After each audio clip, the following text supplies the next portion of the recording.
At eto naman, pakita ko naman sa inyo ang isang magandang pasyalan dito sa Hong Kong. Ito ay ang Victoria Harbor.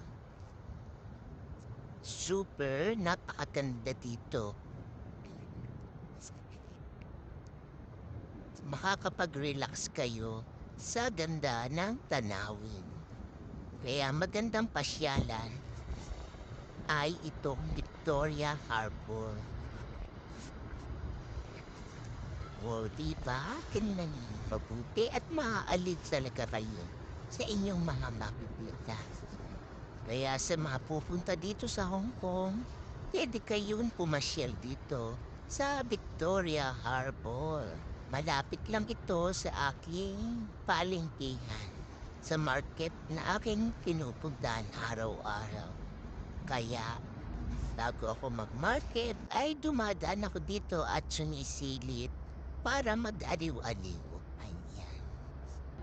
Medyo cloudy kaya yung mga bundok ay malabo. Ayan o. Ang ganda ng tubig. Kayo diyang mag-picnic, magdala ng mga pagkain, at may mga upuan dun dyan na pwede kayong umupo at kumain. Pero huwag na kayo magdadala ng bathing suit at hindi naman pwede diyang maligo. May tamang beach na puntahan para sa paliligo. Pero dito ay bawal ang maligo. Hindi pwedeng maligo dyan. Kaya huwag kayong magpabaon ng bathing suit. Ayan. Bibilang dyan mamasyal at pag-picnic sa mga table na kainan dyan. Meron dyan mga kukuan. Ayan. Diba? Relax na relax kapag nagpunta kayo dyan. Lagi-lagi ako pumunta dyan para mag-relax kayo. Uupo ako dyan mga 20 minutes. Yan. At lalaki ng mga building dyan ng pataas.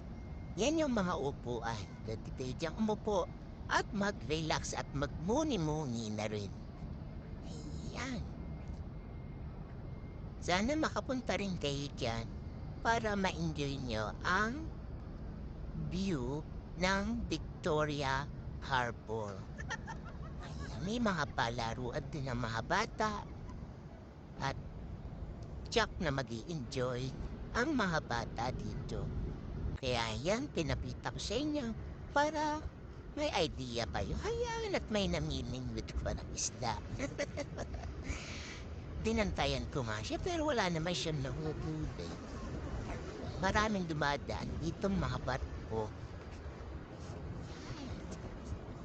Sana nag-enjoy kayo sa panunood ng aking video. At hanggang sa muli. Sana nagustuhan niyo ito. At lagi tayo mag-iingat. God bless us all. Sana nag-enjoy tayo sa mga nag-videohan. Kaya yan, pag nagpunta kayo dito ay may idea na kayo kung saan kayo pupunta. Kung saan magandang lugar. Kaya ito ang isa sa pinakamagandang lugar dito sa Hong Kong, ang Victoria Harbor.